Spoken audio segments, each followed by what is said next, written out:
sao thì tiền luôn.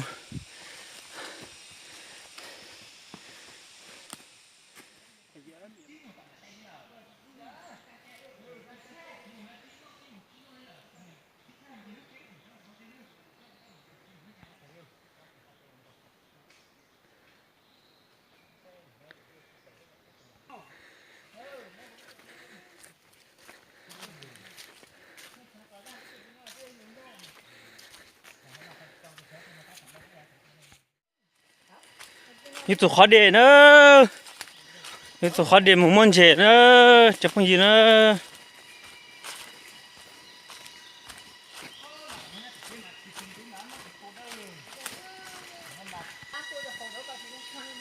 Như tụi khó đề nữa, như tụi đề bên một môn trẻ nữa.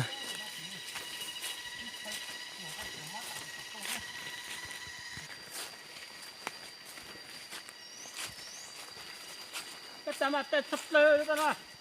Cái bọn đặt nào.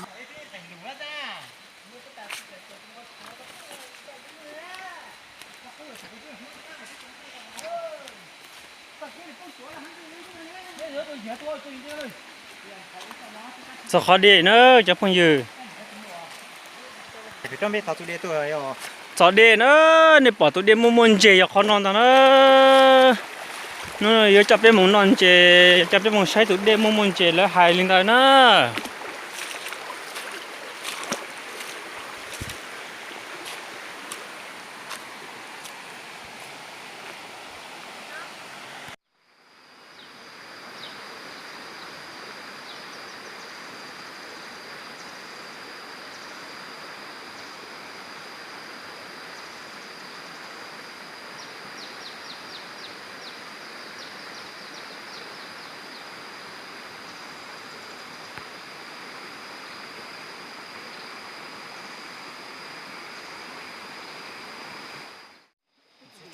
Nếu bỏ con non chè tránh đầu tịt tiệt đó, chấp đến món sai nữa.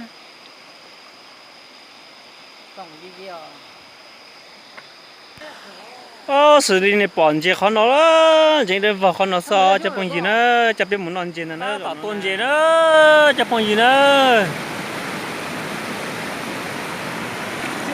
Ta tạo một tuần chè nữa, chè xếp một tổ tàu nữa.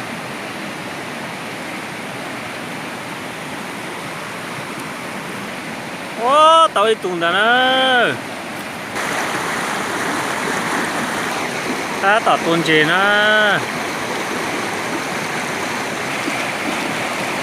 Ôi tù nữa.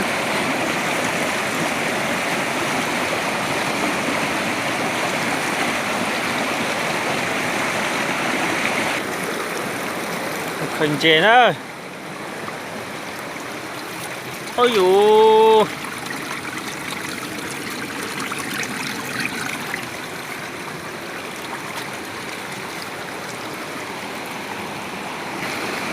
Ôi tủ lọc rồi đó, giờ nó là ôi tủ lọc hay nhiều, có thể tia.